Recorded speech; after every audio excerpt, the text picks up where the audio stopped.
Ali Khamenei aurait été tué lors de frappes coordonnées menées par United States et Israël, et en quelques heures, la région a basculé.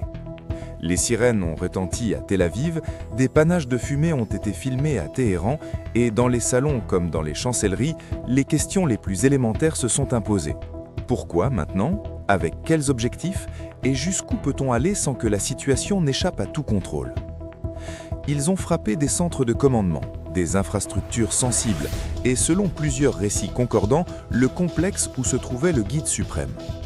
Quelques heures plus tard, les médias d'État iraniens annonçaient le deuil et juraient riposte. De l'autre côté, des dirigeants ont justifié l'opération comme la destruction d'une menace existentielle. Cette séquence, frappe, annonce, riposte, ressemble à s'y méprendre à une logique répétée au fil des années. Action chirurgicale, effet de sidération, menace de représailles, et puis la réalité, brutale, des conséquences humaines et géopolitiques. Il faut le dire tout de suite, ce n'est pas un simple épisode militaire. La mort d'un homme qui concentre pouvoir spirituel et pouvoir politique en Iran est un événement structurel. Le guide suprême n'est pas seulement un chef d'État, il est, dans la Constitution et dans les pratiques politiques, l'axe autour duquel s'articulent les institutions. Armée, gardien de la Révolution, appareil judiciaire, médias officiels. Le frapper, c'est frapper l'ossature symbolique du régime. Et lorsque le symbole est atteint, les réponses ne sont jamais purement tactiques, elles deviennent aussi des réponses d'honneur et de survie. Pour comprendre comment on en est arrivé là, il faut lire la séquence historique. La rupture a commencé avec la révolution de 1979, renversement du Shah, prise d'otage à l'ambassade américaine, radicalisation des élites iraniennes et, depuis cette rupture, une relation avec Washington fondée davantage sur la défiance que sur la confiance. Le dossier nucléaire, dans les années 2000-2010, a cristallisé les peurs. Pour l'Occident, un programme susceptible de produire une arme. Pour Téhéran, une garantie de sécurité et un levier de souveraineté. L'accord de 2015, JCPOA, a offert une parenthèse. Le retrait unilatéral des États-Unis en 2018 a rouvert la boîte de Pandore. Sanctions renforcées, isolement accru, montée en puissance des factions hardline et, partant, multiplication des opérations clandestines. Parmi ces opérations, certaines ont durablement modifié la perception des risques. Le sabotage du nucléaire Stuxnet, l'élimination ciblée de scientifiques, puis en 2020, l'assassinat du général Qassem Soleimani ont prouvé que les services et forces rivales n'hésitent plus à frapper à l'intérieur des périmètres adverses. Ces actes, loin d'affaiblir simplement un camp, ont créé des précédents. Si l'on peut frapper les commandants, alors on peut envisager de frapper des symboles encore plus hauts, et la logique des représailles devient la norme. L'opération qui nous met aujourd'hui devant un tournant s'inscrit dans cette durée. Selon les informations publiques et les témoignages, les frappes combinées visaient des sites militaires, des centres de commandement et des infrastructures liées au programme nucléaire présumé. L'annonce officielle, quelques heures plus tard, a proclamé la mort du guide suprême. La réaction iranienne n'a pas tardé. Tirs de missiles vers Israël, frappes sur des bases étrangères dans le Golfe et la mobilisation de réseaux régionaux pour répondre par procuration. C'est exactement la mécanique d'escalade que les chancelleries redoutaient. Sur le terrain, la situation est déjà lourde. À Tel Aviv, même si la défense antimissile a intercepté une grande partie des projectiles, quelques frappes ont touché des zones civiles, immeubles, personnes, infrastructures. Les écoles ferment, les vols sont interrompus et la vie économique entre dans une phase d'arrêt. Dans le Golfe, ports et aéroports ont signalé des incidents. Le détroit d'Ormuz, voie névralgique du trafic pétrolier mondial, est menacé. Une paralysie prolongée de ce passage se traduirait par une onde de choc économique. Prix du pétrole en hausse, inflation, fracture sociale dans des pays dépendants des importations. Mais l'impact n'est pas que matériel. Le tissu humain est déjà malmené. Familles endeuillées, personnes privées d'accès aux soins, hôpitaux sous pression. Les images de panaches de fumée cachent des réalités plus cruelles. Pénurie, coupure d'électricité, approvisionnement médical interrompu, peur quotidienne.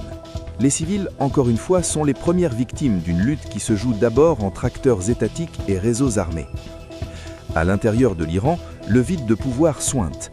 La succession du guide se déroule par des mécanismes institutionnels opaques, l'assemblée des experts, la hiérarchie cléricale, mais en situation de guerre, ces mécanismes se politisent.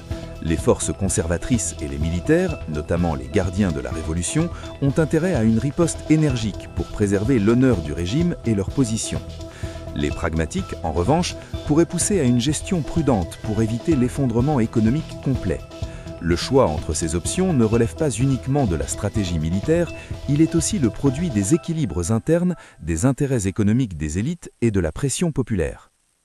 L'Iran dispose par ailleurs d'un réseau d'alliés et de proxys, organisations et milices régionales qui lui donnent une capacité de projection hors de ses frontières sans pour autant engager massivement ses forces régulières.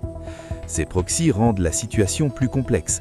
Frapper un État par procuration brouille la riposte, rend la responsabilité plus opaque et augmente le risque de dommages collatéraux. De plus, la prolifération des drones et des missiles balistiques a abaissé le seuil technique d'entrée en conflit. Des groupes non étatiques peuvent désormais infliger des dégâts significatifs. Dans les chancelleries, les calculs sont faits en temps réel. Pour Washington, l'objectif affiché est la neutralisation d'une menace et la protection d'alliés. Pour Israël, la priorité est d'empêcher toute émergence d'une capacité militaire qui remettrait en cause son existence.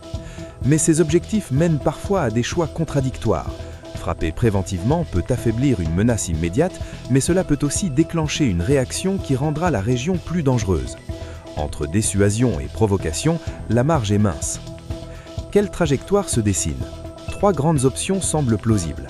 La première, la plus dangereuse, est la spirale d'escalade. Chaque frappe appelle une riposte plus dure, de nouveaux fronts s'ouvrent et la crise s'étend. La seconde, plus longue et sourde, est celle d'un conflit limité mais prolongé. Attaques asymétriques, cyberopérations, harcèlement constant des routes maritimes et des infrastructures critiques, une guerre d'usure qui s'installe. La troisième, la plus désirable et la plus difficile, est la médiation internationale qui impose un gel des hostilités et ouvre une négociation structurée. Une hypothèse qui devient plus fragile à mesure que les émotions montent et que les acteurs radicaux prennent l'ascendant.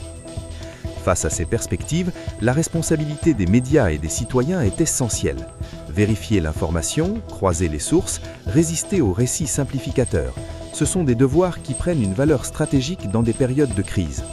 Les annonces officielles doivent être examinées avec rigueur. Lorsqu'un État dit avoir neutralisé une menace majeure, la communauté internationale a le droit d'exiger des preuves et d'évaluer les conséquences.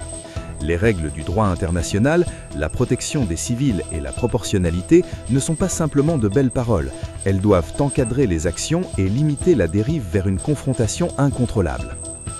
Je vous demande maintenant d'y réfléchir avec clarté.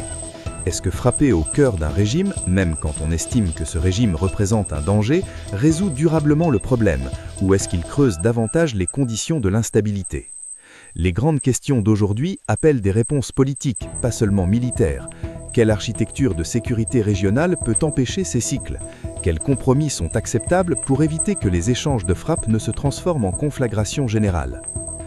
Nous suivrons minute à minute les développements, en continuant à vérifier les informations et à replacer chaque événement dans son contexte historique et humain. Pour l'instant, la réalité est claire, la mort annoncée du guide suprême est un tournant qui redessine les marges de la diplomatie et de la guerre.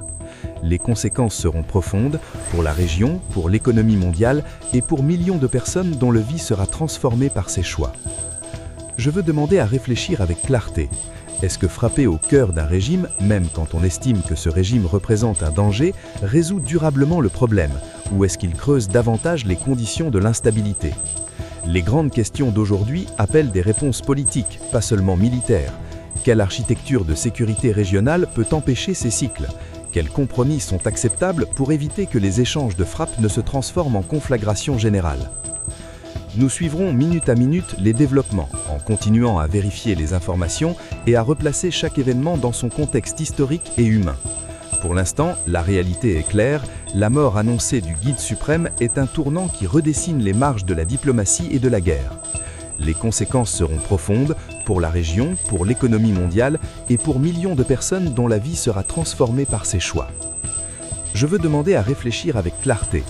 Est-ce que frapper au cœur d'un régime, même quand on estime que ce régime représente un danger, résout durablement le problème, ou est-ce qu'il creuse davantage les conditions de l'instabilité? Les grandes questions d'aujourd'hui appellent des réponses politiques, pas seulement militaires.